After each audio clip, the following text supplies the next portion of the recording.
स्वागत है पक्की खबर बिहार में। पक्की खबर सच है तो खबर है।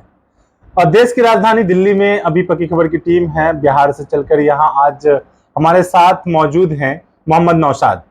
एक ऐसा नाम जो बिहार से लेकर दिल्ली और दिल्ली से लेकर बिहार, कहीं भी जाएं आप, बच्चे बच्चे की जुबान पर और हर उन कमजोरों की जुबान पर है, हर उन लोगों की जुबान पर है जिनको मदद की आवश्यकता होती है। ये नाम सिर्फ एक मोहम्मद नौशाद एक इंसान का नहीं बल्कि एक बड़ी शख्सियत का नाम है।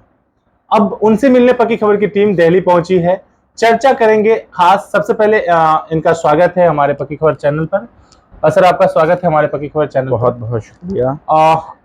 आज स्पेशल चर्चा ये है कि 4 तारीख को कांग्रेस की ओर से दिल्ली के रामलीला मैदान में हल्ला बोल प्रोग्राम रखा गया महंगाई के खिलाफ। उस पर कुछ खास बातें करेंगे, क्या कहना चाहेंगे आप इस पे? देखिए, देश के अंदर बढ़ती महंगाई, जो हालात लगातार 8 सालों से देख रहे हैं। एक ऐसी सरकार आई थी 8 साल पहले जिन्होंने न जाने पूरी दुनिया हिंदुस्तान के अंदर ला के रख देंगे, काला धन ले आएंगे। बहुत सारे चर्चों पे, बहुत सारी बातों पे ये सरकार, ये झूठे इरादों वाली सरकार यहाँ इस देश के अंदर काबिज हुई। और जब से ये बैठे हैं तब से मैं समझता हूँ देश की जनता का हाल बहुत ही बुरा है। बहुत बोले तो जनता त्राही त्राही कर रही है महंगाई को लेके, परेशानी को लेके। पूरे देश के अंदर माहौल हमेशा बिगड़ा हुआ होता है। 600 के 600 ज़िले के अंदर ऐसा लगता है कि तप रहे, हर डिस्ट्रिक्ट तप रहा है। तो क्या लगता है ये जो आप लोगों का कांग्रेस की तरफ से जो ये हल्ला बोल रैली रखा गया है, एक प्रोग्राम बड़ा सा रखा गया है, तो वहां से जो आवाजें उठेंगी वो इन लोगों पर असर करेगा? देखिए, ऐसा जनता से बड़ी आवाज़ इस देश में किसी की नहीं, देश में नहीं पूरी दुनिया में किसी की नहीं है। यही जनता कांग्रेस को 65 साल तक सत्ता दिया। इसी जनता ने मोदी जी को सत्ता दिया। इसी जनता को दिल्ली के अंदर 63 सीट जिताकर केजरीवाल को सत्ता दिया। जब जनता के यहाँ पे लगता है, दर्द होता है ना, बिल्कुल, तो बड़े बड़े तूफान को है ना ध्वस्त कर देता है, खत्म होना पड़ता है।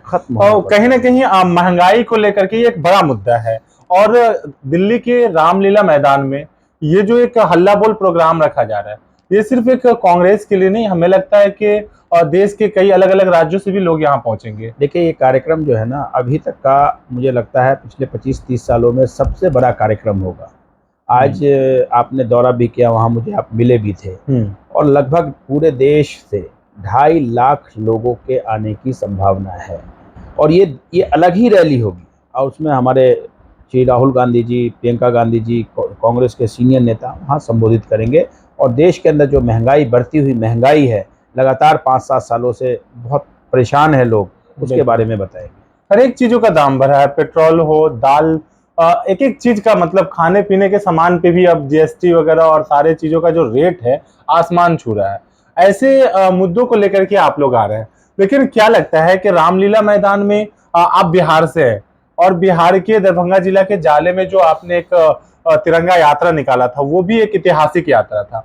क्या लगता है वहां के भी लोग यहाँ आएंगे और वो लोग भी अपनी आवाज को, अपने दर्द को यहाँ रखेंगे? आज बिहार के इंचार्ज बख्शरंदाज जी से भी हम लोग की बात हुई, रामलीला मैदान में ही बात हुई। लगभग बिहार से 5,000 लोग आ रहे हैं। 5 से 10,000 लोग बिहार से, 5,000 लीडर और 5,000 हमारे कांग्रेस के वर्कर आ रहे हैं जी।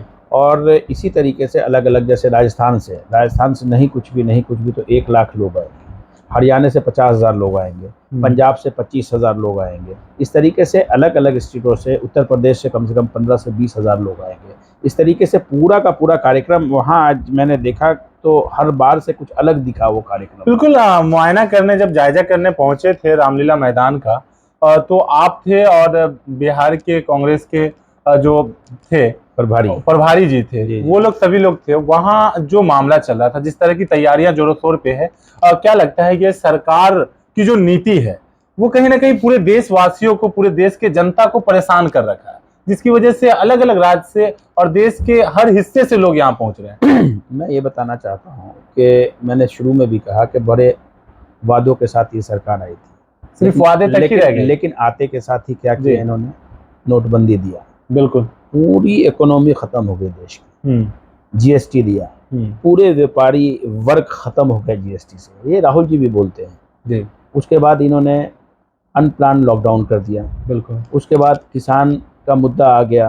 वो भी किसान लंबे के समय तक चला। लगभग 700 किसान मर गए। बिल्कुल लॉकडाउन में हजारों लोग मर गए, बिल्कुल। लाखों लोग बेघर हो गए, भूखे तड़पते हुए पाँव में चप्पल, वो जो कहते थे कि हर देशवासियों को हवाई चप्पल में मैं हवाई जहाज पे घुमाऊंगा, हवाई चप्पल में मैं हवाई जहाज पे घुमाऊंगा। आज क्या है, मतलब बातों के सिवा, झूठ के सिवा, और ये झूठ जो बोलते हैं, और वो मीडिया, पूरे देश की मीडिया, आज तक हो, न्यूज़ 18 हो, जी न्यूज़ हो, एबीपी चैनल हो, तमाम मीडिया जैसे मुंह से उन्होंने अपनी बात निकाली मोदी जी ने, और वैसे ऐसा लगता है कि भगवान का प्रसाद मुझे मिल गया है, और पूरी मीडिया उसको चलाने लगती है, पूरी मीडिया उसको लपक लेते हैं और चलाने लगती है, और देश के असल मुद्दे जो जनता के मुद्दे हैं उससे कहीं मतलब खत्म कर दिया जाता है। तिरंगा यात्रा की आपने बात करी, मैंने तिरंगा यात्रा, तिरंगा का भी चर्चा किया उन लोगों ने। तिरंगा यात्रा लोगों के दिमाग को डाइवर्ट करने के लिए तिरंगा यात्रा किया है इन्होंने, और अब बंद करने का भी आदेश आ रहा है। बंद करने का आदेश है। मैंने कहा ना, पॉलिटिकल कहा गया है कि अगर आप कह रहा हूं, भारतीय जनता पार्टी का पॉलिटिकल मोटिव से ज्यादा कुछ नहीं होता। कोई भी कार्यक्रम जो अपने अपने अपने आरएसएस के दफ्तरों पे 70 साल से जिन्होंने तिरंगा नहीं फहराया, वो आज तिरंगे की बात करते हैं। जिन्हें भारतीय जनता पार्टी के मुख्यालयों पे और अफसर ऑफिस में कभी नहीं झंडा फहराया, वो झंडे की बात करेंगे। अरे कांग्रेस तो आजादी के बाद से, जब हमें आजादी मिली 15 अगस्त 1947, तभी से देश के ब्लॉक के ऑफिसों में, जिला ऑफिसों में, प्रदेश ऑफिसों में, देश भर में, 24 अकबर रोड में हमेशा से झंडा फहराने का काम किया है कांग्रेस। क्या लगता है ये तिरंगा, घर घर तिरंगा का जो एक अभियान था, ये खुद को प्रमोट करने का तो नहीं था? ये देखो, मैंने कहा ना, महंगाई जो आज तेल, सरसों का, फिर वो बंद सरसों का तेल 200 रुपए है, पेट्रोल 110 रुपए है, डीजल 100 रुपए है, आटा 30 रुपए है, चावल 40 रुपए है, दाल 150 से लेके 200-250 रुपए तक है। सब्जियों के रेट, हर कोई भी सब्जी ले लीजिए 50 रुपए से ऊपर है, प्याज 80 रुपए है, टमाटर 150 रुपए, सारी चीजों क्या मतलब सब चीजों से मुद्दे को भटकाने के लिए हिंदू मुस्लिम, राम रहीम, हिंदू मुस्लिम, मस्जिद मंदिर, इसके सिवा भारतीय जनता पार्टी के पास कोई दूसरा विकास, डेवलपमेंट, देश को एक खूबसूरत रखने का, डेवलपमेंट करने का कोई उनके पास कोई मुद्दा ही नहीं है, कोई आइडियोलॉजी ही नहीं है, कोई उनके पास स्कीम ही नहीं है। 8 सालों से लोगों को, जनता को परेशानी के सिवा उन्होंने कुछ नहीं दिया। मैंने बताया, नोटबंदी हो, जीएसटी हो, अनप्लान लॉकडाउन हो, कृषि कानून हो, आपको वो एनआरसी हो, सीए हो, हिंदू मुस्लिम करते रहो, लोगों के दिलों में नफरत भरो, जनता को हमेशा उलझा के रखना चाहते हैं, नफरत भरते रहो और अपना काम निकालते रहो, अडानी अंबानी को अमीर बनाते रहो। पहले देश का, दुनिया का तीसरा नंबर का अडानी आज अमीर आदमी हो गया है। इसके बल पे, जब दुनिया के तो हमारे डॉलर के, हमारे पैसों का रेट घट रहा है, घटता जा रहा है, हमारे देश के लोग, और अडानी का बढ़ता जा रहा है। वाह मेरे भाई, वो भी तो हमारे देश के हैं, हमारी देश के। बिल्कुल।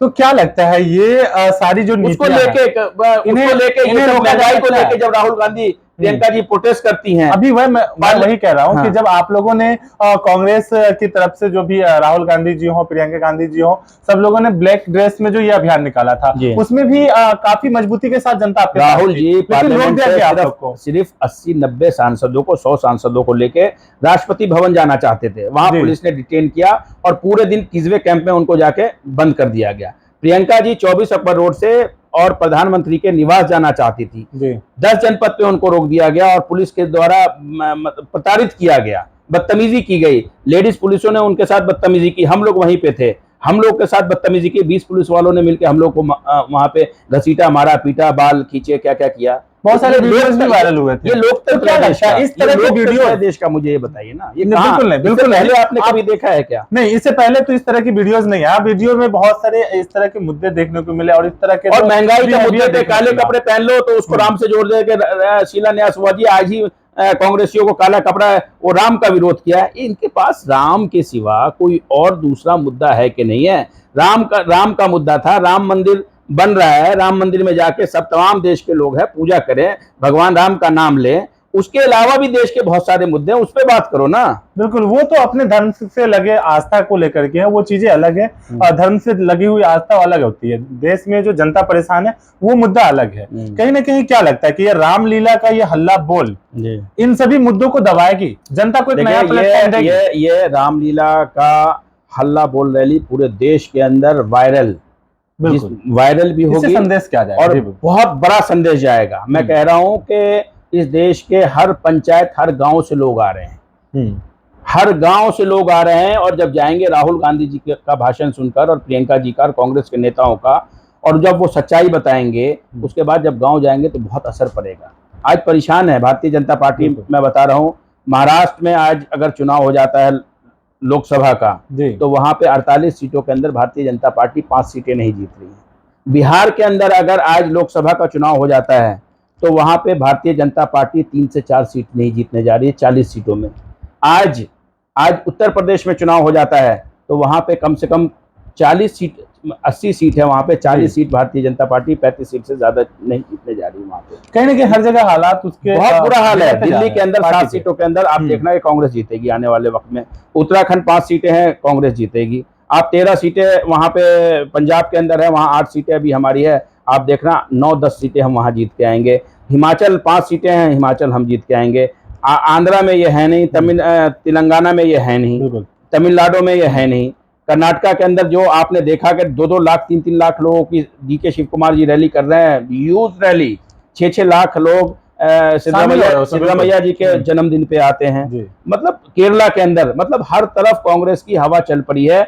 इस हवा को दबाने के लिए कहीं ना कहीं मीडिया के जरिए भारतीय जनता पार्टी हो, अमित शाह जी हो, पूरा प्रोपेगेंडा करते हैं। और हर टाइम इसीलिए हिंदू मुसलमान बुलडोजर तुलडोजर ये वो इनका चलता रहता है। अब मदरसे पहले नकाब पे आए, एनआरसी पे आए, सीए पे आए, अब मीट के दुकानों पे कर्नाटका के अंदर, बल्कि भारतीय जनता पार्टी के मंत्री बोल रहे हैं बार बार कि ये गलत कर रहे हैं, खाने पीने के सामानों पे हिंदू मुस्लिम नहीं करना चाहिए। और जिस तरीके से मतलब ये देश के हालात नकाब के मसले पे कर देते हैं। अब आसाम, यहाँ तो होड़ लगी हुई है भारतीय जनता पार्टी के अंदर कि सबसे बड़ा फिरका परस्त आदमी कौन है, वो आसाम का मुख्यमंत्री हो, उत्तर प्रदेश का मुख्यमंत्री हो। देखा ना मोदी जी का कि गुजरात में दंगे हुए, सब कुछ हुआ और देश ने उनको आइकॉन, देश के मतलब उनके कुछ अंधभक्तों ने आइकॉन मान लिया उनको। तो वो लोग भी इस तरीके का काम करना चाहते हैं और सब रेस में लगे हुए हैं, बनना चाह रहे हैं, आइकॉन बनना चाह रहे हैं, रेस में लगे हुए हैं। हेमंतो विश्व शर्मा प्रधानमंत्री के कैंडिडेट बन रहे हैं,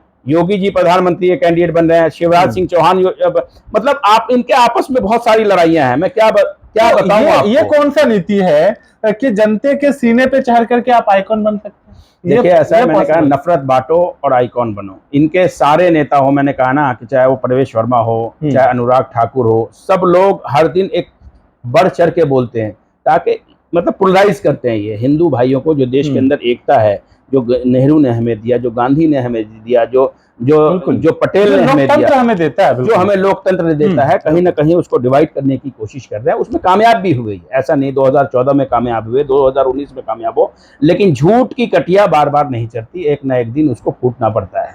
और मुझे लगता है 2024 में फूटेगी। कल के आपको 4 तारीख के रैली के बाद पूरे देश के अंदर एक नया माहौल देखने को मिलेगा। और तमाम, मैं तो कह रहा हूं जिसको जाना है कांग्रेस से, अभी आजाद साहब गए हैं, बहुत सारे लोगों को जाना है, चले जाओ। हम पार्टी के वर्कर, हम कांग्रेस के सच्चे सिपाही हैं। हम 2024 में राहुल गांधी जी को देश का प्रधानमंत्री बनाएंगे, आप देख लेना। तो हमारे साथ थे मोहम्मद नौशाद जी, जो बिहार से लेकर दिल्ली तक और कांग्रेस में एक ऐसा नाम मोहम्मद नौशाद जो काफी चर्चे में रहता है। एक ऐसे एक्टिविटीज और एक ऐसे एक्टिविस्ट है ये जो वाकई में लोगों की मदद के लिए हमेशा तैयार होते हैं, जन की आवाज बनकर, जनता के लिए एक ऐसा मोहरा बनकर तैयार होते हैं, जिसका एक रूप अभी आपने देखा है एक्सक्लूसिव इंटरव्यू के साथ पक्की खबर की टीम के माध्यम से। वही साथ ही इनका असल रूप और इनकी टीम का जो एक्टिविटीज होते हैं वो आप देखेंगे, असल रूप आप देखेंगे 4 तारीख को रामलीला मैदान पे। तो हमारे साथ बने रहें पक्की खबर के साथ, क्योंकि पक्की खबर सच है तो खबर है। मैं लेता हूं आप सबसे विदा। फैजी, चीफ रिपोर्टर, पक्की खबर। जय हिंद दोस्तों।